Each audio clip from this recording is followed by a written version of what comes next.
No encontro das forças da natureza,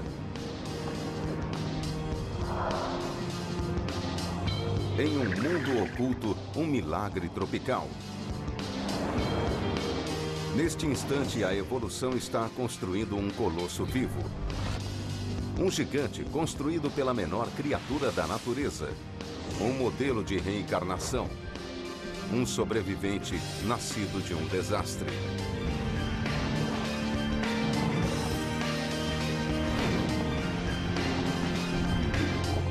A Grande Barreira de Corais.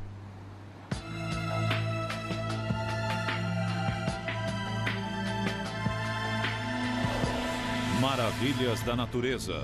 A Grande Barreira de Corais.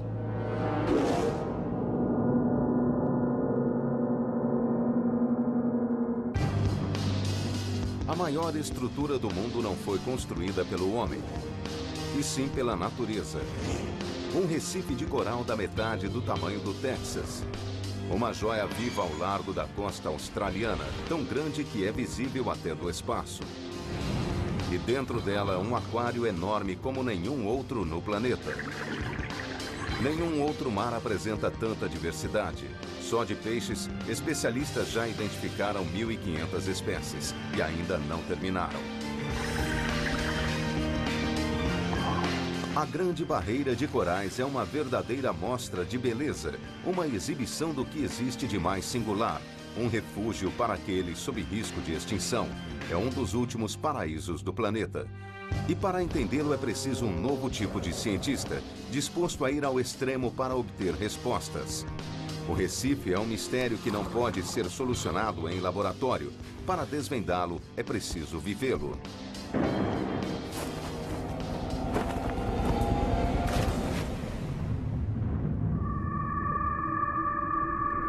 A beleza nada lado a lado com a violência. Aqui os peixes têm a menor expectativa de vida do planeta. Contudo, o Recife é uma orquestra de viventes.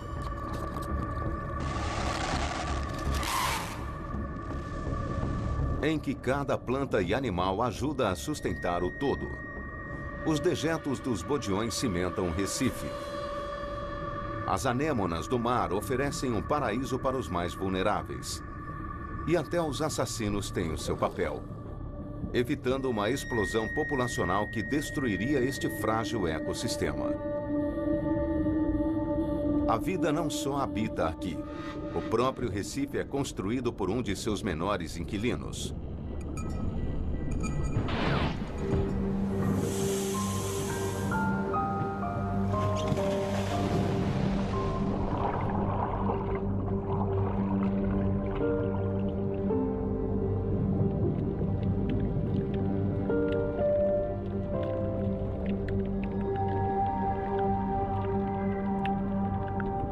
Há mais de 15 anos, o cientista Dave Wackenfeld vem até aqui estudar os pólipos de coral.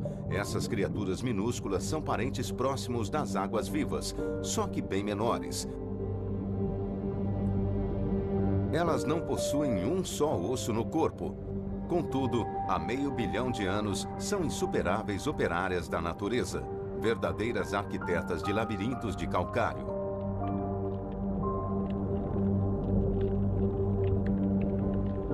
Observando a superfície desses corais, dá para ver centenas de minúsculos pólipos.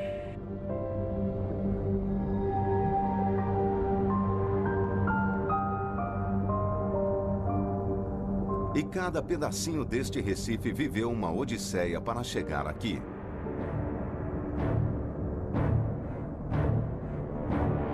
O coral começa sua vida em forma de larva, flutuando livremente pelo oceano. E para cada uma delas, as chances de sobrevivência são mínimas. Elas têm de evitar milhões de bocas ao cruzar até 1.600 quilômetros de mar aberto. Menos de 100 mil completam a jornada. E a seguir, enfrentam seu segundo obstáculo, encontrar o local perfeito para parar. Cair sobre a areia ou sobre um afloramento apinhado é morte certa. As poucas e preciosas larvas sobreviventes iniciarão uma colônia. Uma vez assentadas, as larvas se desenvolvem e se transformam em pólipos, com tentáculos para retirar o alimento diretamente da água. À medida que o pólipo cresce, cria uma parede de calcário à sua volta e então se multiplica. Cada pólipo pode produzir milhares de descendentes que trabalham juntos para criar uma fortaleza viva, um recife de coral. Em poucos anos, um único pedaço de coral pode abrigar até 25 mil pólipos. Todos descendentes do fundador original.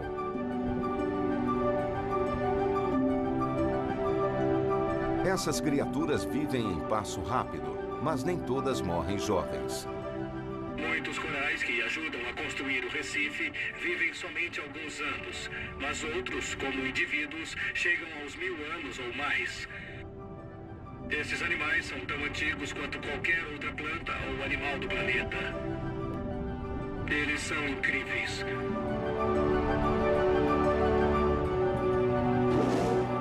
Aqui os pólipos trabalham com a força total. Eles construíram um recife de quase 2.000 quilômetros de comprimento, que poderia ligar de Seattle a Los Angeles. Porque neste lugar único, deu-se uma combinação singular de circunstâncias para criar um paraíso para os corais.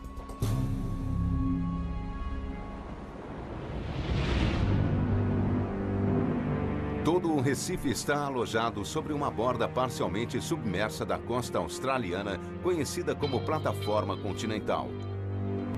Outros continentes têm plataformas, mas nenhuma como esta. Ela é imensa. Em alguns lugares chega a ter 160 quilômetros de largura. E como nesta plataforma, é verão o ano todo.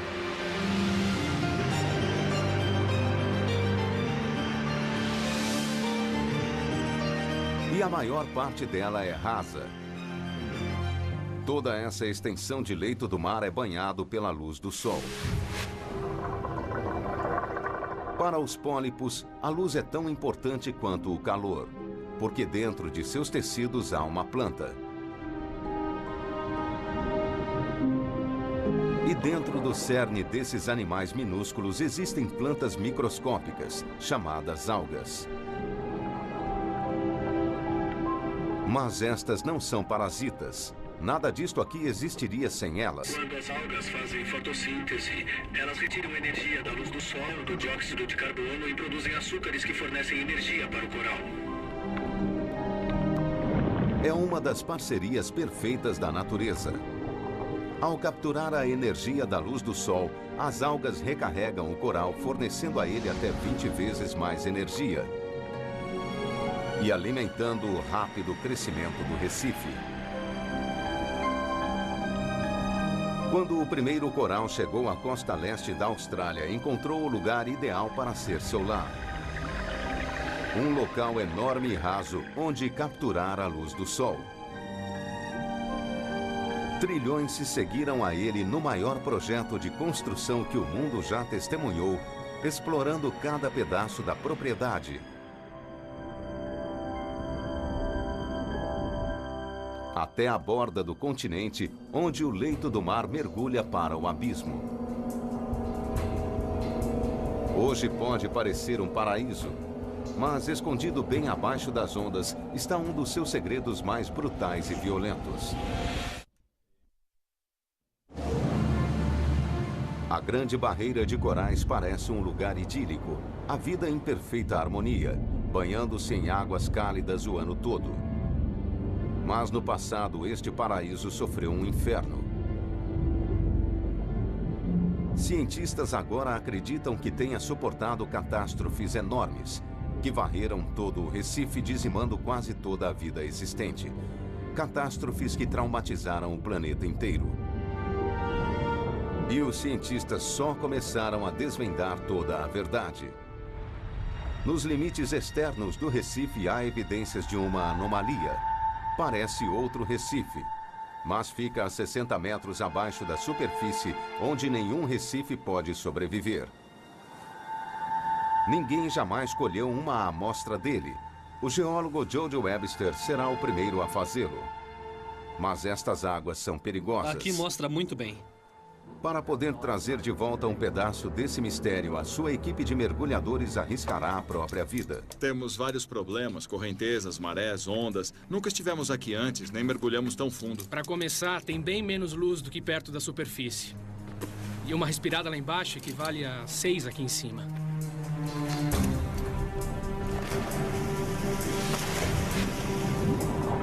Ele só tem 25 minutos de tempo de mergulho e só a descida até lá levará 10 minutos.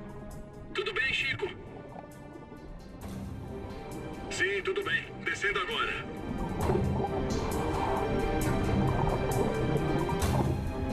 Acabando de passar os 10 metros. Câmbio. A vida marinha está concentrada no topo do oceano. E quanto mais descem, mais difíceis ficam as condições. A visibilidade não está muito boa. Câmbio.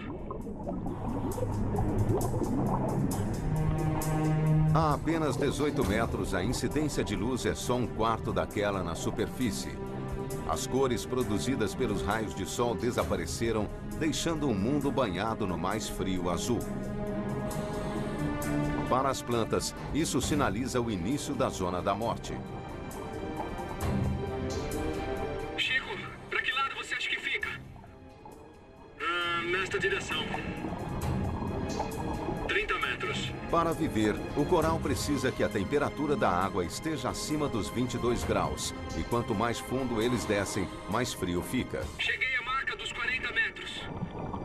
Já gastei metade do cilindro e ainda falta muito para descer. Câmbio. E finalmente o alvo fica ao seu alcance. Só estou começando a ver o fundo agora. É a borda dele, que tem 50 metros. É um afloramento evidente e é bem grande. A parede é quase vertical, olha só. O Chico tá passando pela borda agora. Lá vamos nós, para o abismo. A 45 metros, eles estão entrando em um mundo onde os corais duros não conseguem sobreviver. Aqui embaixo existem apenas corais moles especializados, como estas gorgônias. É a última fronteira de vida no Recife. E os mergulhadores chegam ao seu objetivo, um cômodo enorme a quase 60 metros de profundidade. Eu só vou pegar essa amostra. E confirmando a profundidade, 58 metros. Aqui, o ar que eles estão respirando está sob pressão, compactado para que haja mais gás em cada inalação. Eu acho que tenho mais uns 10 minutos de ar, Chico. Eles precisam torcer para a rocha ceder antes É deles. uma coisa bem dura. Vamos pegar a amostra aqui mesmo. Ok, peguei a amostra.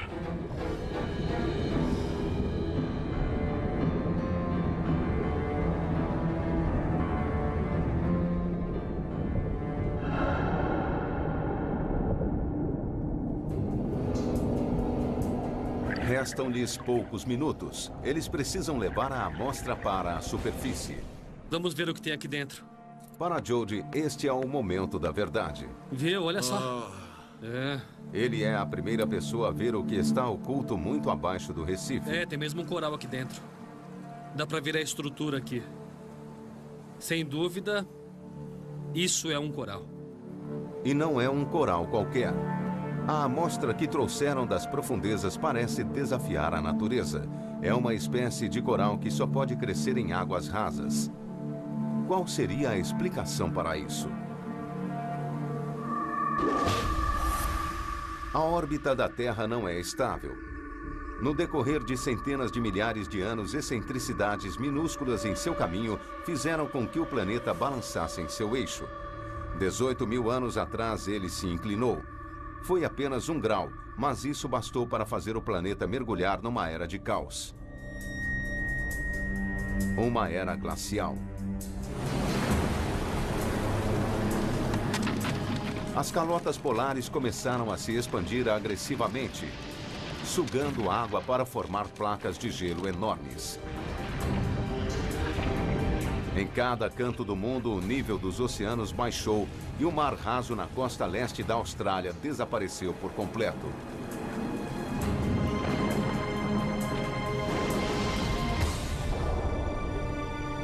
Elevado, um recife ressecou exposto ao ar e ao sol forte.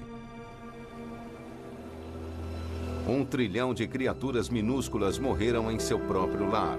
Para o coral foi um apocalipse.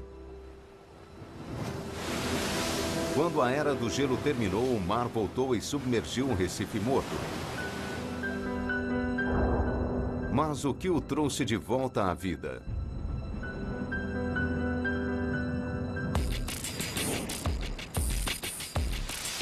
A resposta está nos limites externos do recife.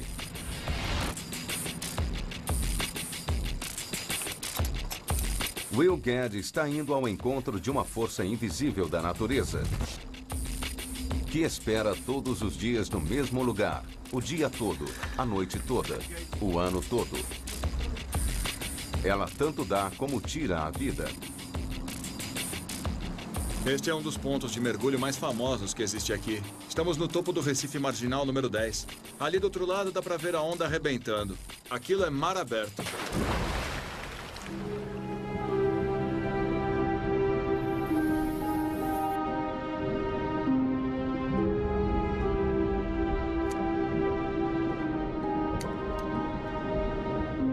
Aqui embaixo flui uma correnteza monstruosa.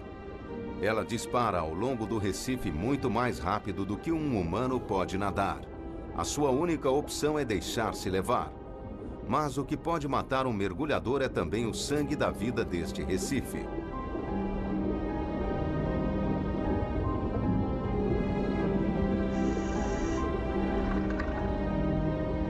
Chama-se Corrente Leste Australiana e é o segredo de como a Grande Barreira de Corais ressuscitou dos mortos. Ela tem mais de 160 quilômetros de largura, 460 metros de profundidade e carrega para o sul cerca de 30 milhões de toneladas de água por segundo, 2.000 vezes o fluxo do rio Mississippi. Ela carrega um suprimento constante de larvas de coral de outros recifes em outros oceanos, prontas para reparar quaisquer danos que o coral tenha sofrido, por maiores que sejam.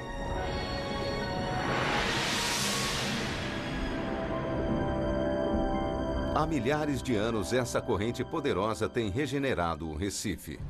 Mas ela não é capaz de reparar tudo. Sob as ondas existem cicatrizes ainda mais profundas. O maior recife de coral da Terra abriga uma diversidade surpreendente de espécies marinhas, algumas das quais não podem ser encontradas em nenhum outro lugar do planeta. É um verdadeiro panorama de formas estranhas e cores vivas, onde até o exuberante peixe mandarim pode se camuflar. Esses jardins de coral são o lar de répteis blindados e de assassinos mais discretos. O cono e o polvo de anéis azuis. Delicado, gracioso e com veneno suficiente para matar 2 dúzias de pessoas. E mais no alto pairam gigantes, raias jamanta e baleias mink. É o ecossistema mais diversificado conhecido pelo homem, mas este mundo era muito diferente. Onde hoje nadam peixes, voavam pássaros e toda esta floresta de coral já foi um emaranhado de árvores e arbustos. E este homem pode prová-lo. Numa área remota da costa australiana, o geofísico Thomas Stiglitz está procurando a última coisa que se esperaria encontrar no oceano: água doce. Estamos indo até uma praia no extremo norte. Fica numa comunidade aborígene, onde nos disseram que existem muitas nascentes na praia. Bom, se existe água lá, de onde viria essa água e como ela chegou até lá?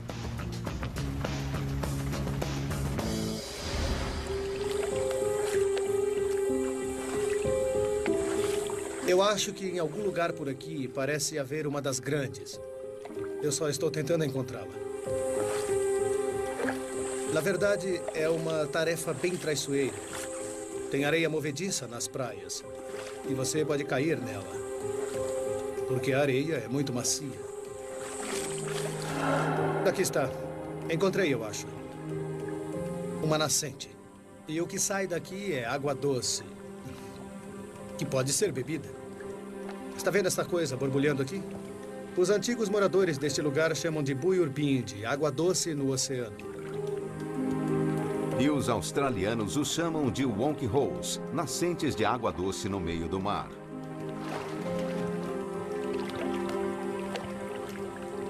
E é mesmo uma sensação esquisita. Quando se está no meio do oceano, pensa que com isso toda a água aqui deveria ser salobra, mas não é. Mas de onde vem a água doce? Existem pelo menos 200 nascentes como esta. Algumas têm até 18 metros de largura e outras podem ser encontradas até 30 quilômetros mar adentro. A pista para sua origem está em sua localização. Elas são encontradas do outro lado dos deltas de rios, pois escondidos sob a superfície existem rios subterrâneos muito remotos.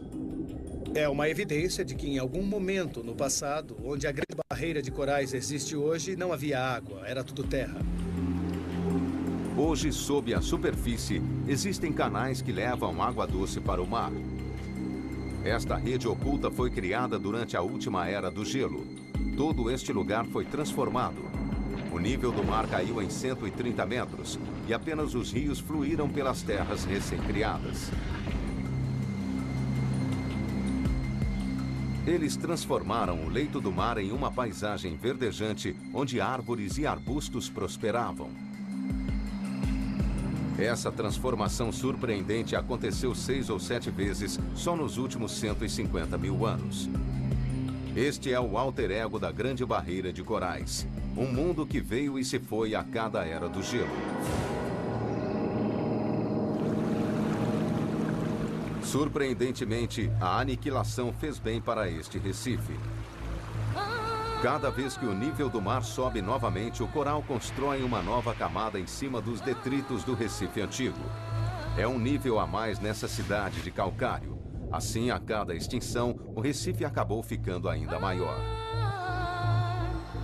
Mas as nascentes submarinas jamais ficarão totalmente cobertas, porque o coral não é capaz de crescer na água doce.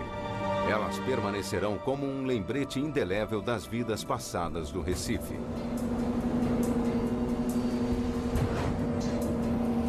Mas as origens do Recife remontam a um passado ainda mais distante, e para entendê-los é preciso solucionar um dos maiores mistérios do Hemisfério Sul.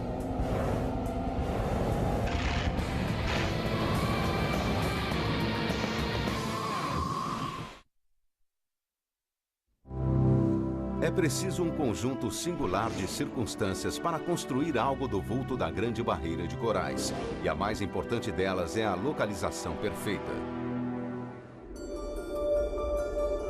Todo este Recife está nos trópicos. E isso é sinônimo de águas cálidas e sol forte o ano todo.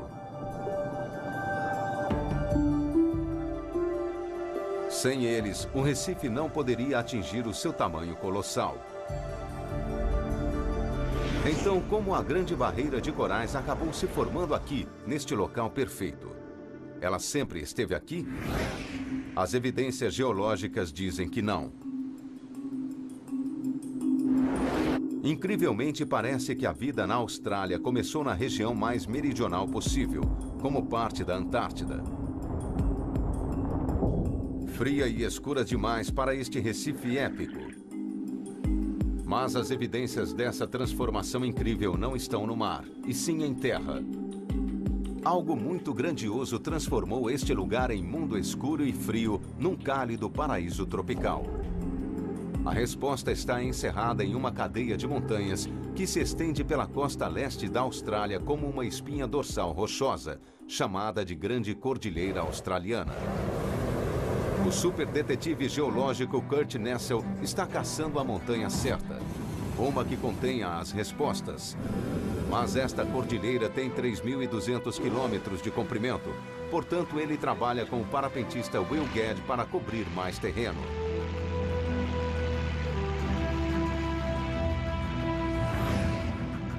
Kurt está procurando este cume espetacular.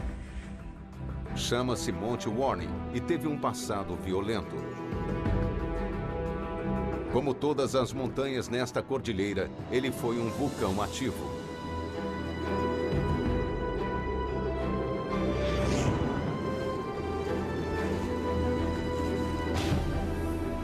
Bom, estamos olhando para o núcleo do vulcão que é conhecido como Monte Warning. Aquele cume está a um pouco mais de 1.100 metros. Mas quando estava ativo, o cume desse vulcão ficava a 1.800 metros de altura. Milhões de anos de ventos e outros elementos climáticos o desgastaram. 160 quilômetros ao norte estão as montanhas Glasshouse, tudo o que resta do interior de outro vulcão enorme. Para entender como a Grande Barreira de Corais começou, eles precisarão de amostras dos cumes das duas montanhas. Mas esta tem cerca de 460 metros de altura. Não é o lugar mais acessível do mundo.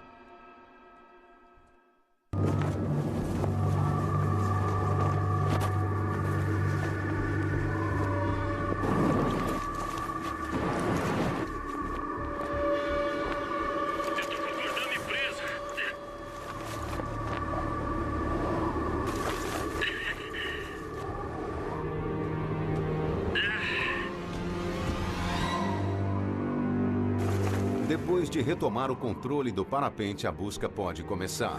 Essa é a nossa missão, as montanhas Glasshouse. O tempo erodiu tanto este vulcão que ele está irreconhecível. Tudo o que resta é o núcleo de lava que um dia estava ativo no vulcão.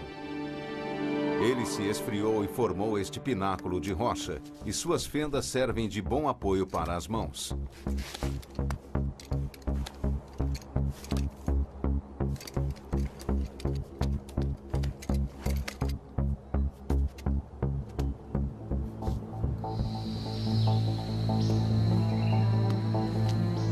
Agora, Kurt está nas encostas menos erodidas do Monte Warning, que foram formadas por poeira e cinzas de antigas erupções.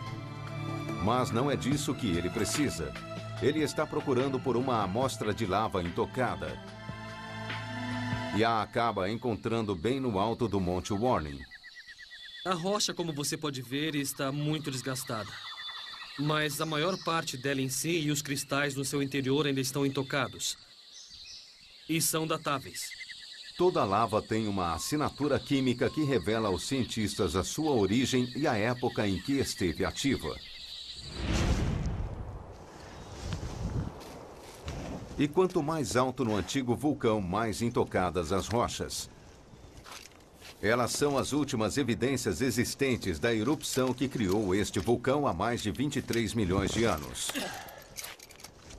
E somente elas poderão revelar toda a sua dimensão.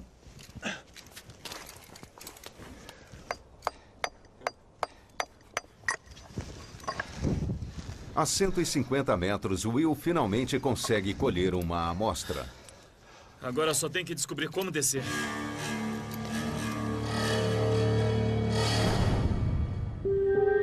Uma análise das rochas da montanha Glasshouse e do Monte Warning revela algo surpreendente. A lava contida no interior destas duas montanhas, distantes 160 quilômetros uma da outra, tem a mesma origem. Como é possível? A resposta está num fenômeno geológico incrivelmente raro.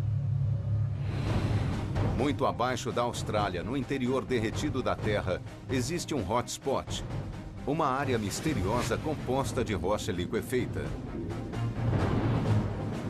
Ele é quente o bastante para deslocar a lava fresca até a superfície. Mas há algo muito especial sobre os hotspots. Algo que permite a eles revelar a história do passado da Austrália.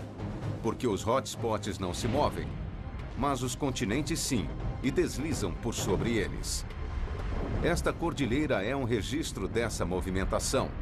Com dezenas de milhares de anos de idade, ela prova que a Austrália tem se movido para o nordeste desde a Antártida, cerca de 13 centímetros por ano. E isso a torna o continente mais veloz do planeta. 50 milhões de anos atrás, a Austrália ficava perto do Polo Sul. Águas frias e o mais escuro dos invernos, cenário onde nenhum coral poderia sobreviver. Mas então ela começou a se mover para o norte. 18 milhões de anos atrás, ela chegou em cálidas águas tropicais. Somente aí o maior recife do mundo pôde nascer. A jornada épica da Austrália pode ter criado condições perfeitas para o coral, mas também o colocou na linha de fogo das tempestades mais violentas do planeta.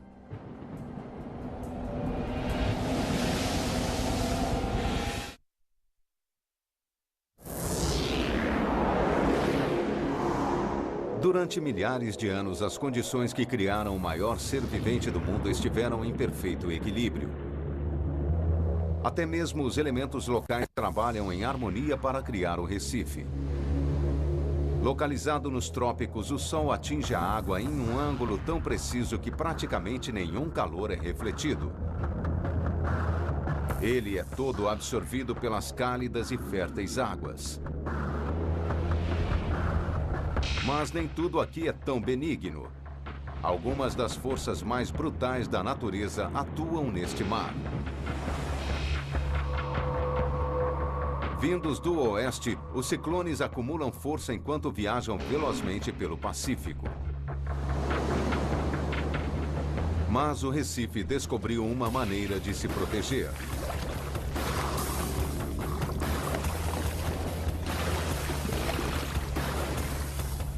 Há um motivo para o nome Grande Barreira. Ela atua como um quebra-mar, absorvendo o impacto das tempestades e abrigando o litoral. É a primeira linha de defesa da Austrália contra a fúria do oceano, protegendo não apenas o Recife, mas todo um continente.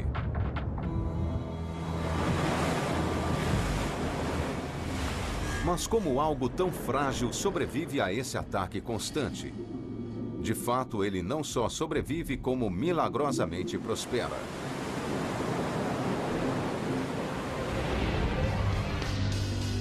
Aqui, as ondas agem como incêndios florestais, varrendo o Recife e levando afloramentos antigos. O coral morto ou moribundo é removido e abre-se espaço para a vida nova.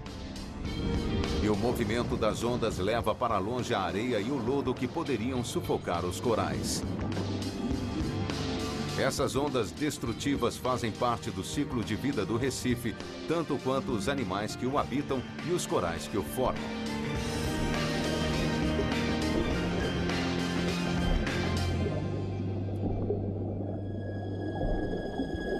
Mas há um outro milagre aqui.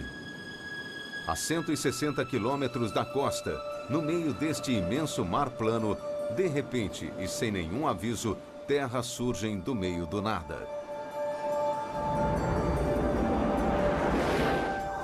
Aqui, ilhas surgem e desaparecem o tempo todo.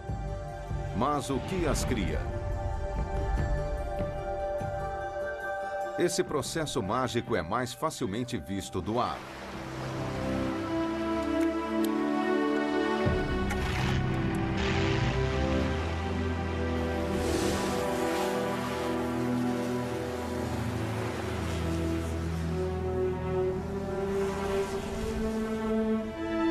Quando ondas atingem o Recife perto de sua superfície, elas destroem o seu esqueleto rochoso e o transformam em areia.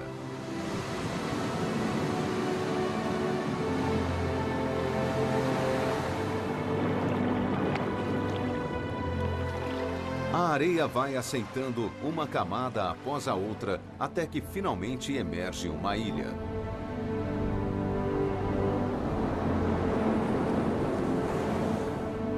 Algumas dessas novas ilhas serão varridas do mapa por ciclones. Mas com a ajuda vinda do alto, as ilhas podem resistir e até crescer.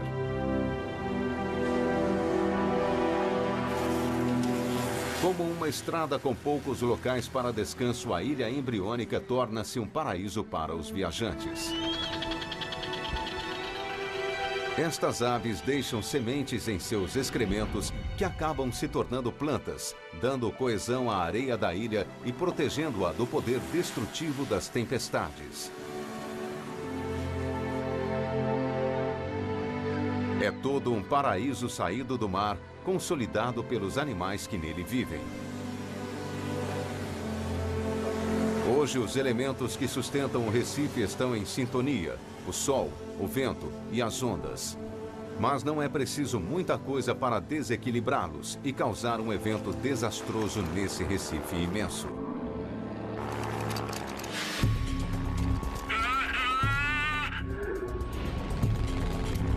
E isso pode acontecer antes do que se imagina.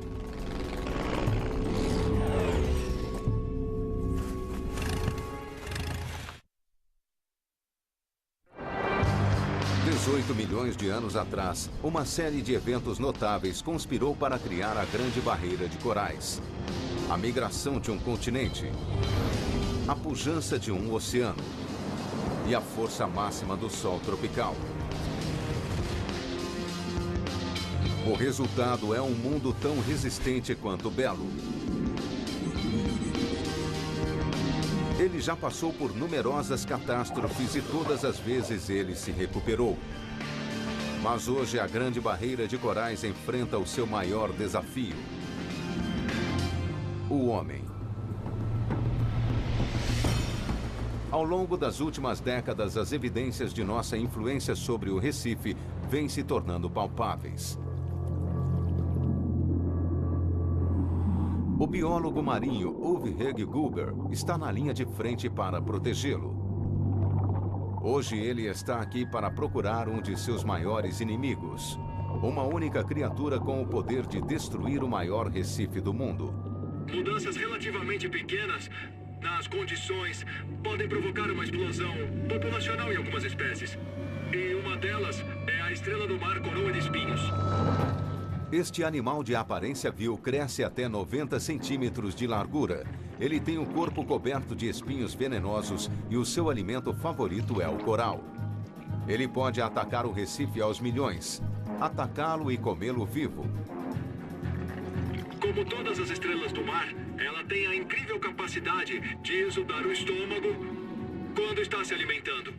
Este buraco digere o coral e depois suga tudo que tem dentro dele, deixando apenas o seu esqueleto. Essa estrela do mar é capaz de produzir 6 milhões de filhotes todo ano. Normalmente, poucos sobreviveriam, mas agora o homem os está ajudando. Fertilizantes originários de fazendas no interior são carregados pelos rios até o Recife. Eles são o nutriente perfeito para os filhotes dessas estrelas do mar, e a sua quantidade é descomunal. A explosão populacional chega a superar em 2.000 vezes o nível normal. E elas são muito difíceis de se eliminar. Um dos métodos iniciais de eliminação era literalmente cortá-las ao meio com uma faca. Mas as estrelas do mar têm uma característica surpreendente: elas podem se regenerar. Em vez de matá-las, cortar estas criaturas ao meio acaba criando duas delas. Para controlar a sua população, elas têm de ser removidas à mão do Recife e injetadas com veneno. Atualmente, os níveis de poluição diminuíram, assim como a população das coroas de espinhos. Pelo menos por enquanto. Mas o mundo moderno está fazendo coisas ainda piores ao Recife. Até mesmo a menor mudança climática afeta a ordem natural das coisas aqui. E as tartarugas já começam a sentir. Seus ovos são muito sensíveis ao calor.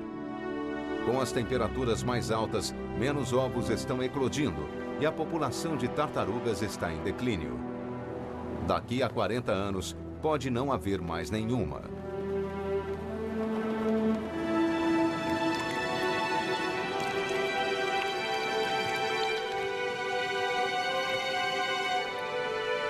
E o próprio coral corre grande perigo, porque a temperatura da água é uma questão de vida ou morte. Uma mudança de apenas 1 ou 2 graus pode extingui-lo. Mas os cientistas estão descobrindo que o coral não é totalmente indefeso. Ele tem um mecanismo de proteção inacreditável. Se a temperatura fica muito alta, o coral responde e tenta mudá-la. Ele segrega uma substância química invisível que flutua acima da superfície da água e ajuda a promover a formação de nuvens, que fornecem sombra nos dias mais quentes. É um mecanismo surpreendente, mas que aparentemente vem sendo sobrepujado. Recentemente, o coral tem dado sinais de não suportar mais. Porque quando fica superaquecido, ele se autodestrói, expelindo algas que vivem com ele. E ele fica pálido, num processo conhecido como descoramento. É uma medida desesperada que acabará por matar o coral.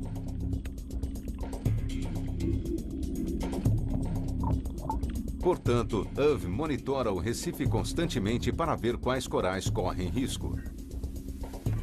Não adianta usar este instrumento nesses corais, porque eles estão mortos. Um aumento de apenas 1 ou 2 graus na temperatura acabaria com praticamente todo o coral da Grande Barreira. E essa mudança pode ocorrer nos próximos 60 anos.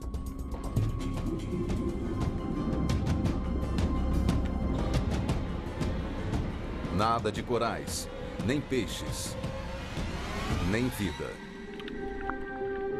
Já descobrimos que o CO2 que colocamos na atmosfera é responsável pelas mudanças súbitas na Grande Barreira de Corais. O que acontecer a seguir dependerá de nós. E este não é o único efeito do aquecimento global. À medida que os níveis de dióxido de carbono aumentam na atmosfera, os níveis de acidez do oceano também aumentam, dissolvendo os corais vivos.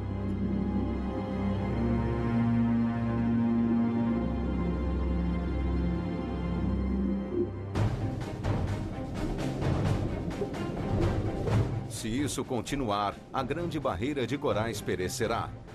Nossa geração talvez seja a última a ver essa maravilha natural tão incrível como ela é hoje.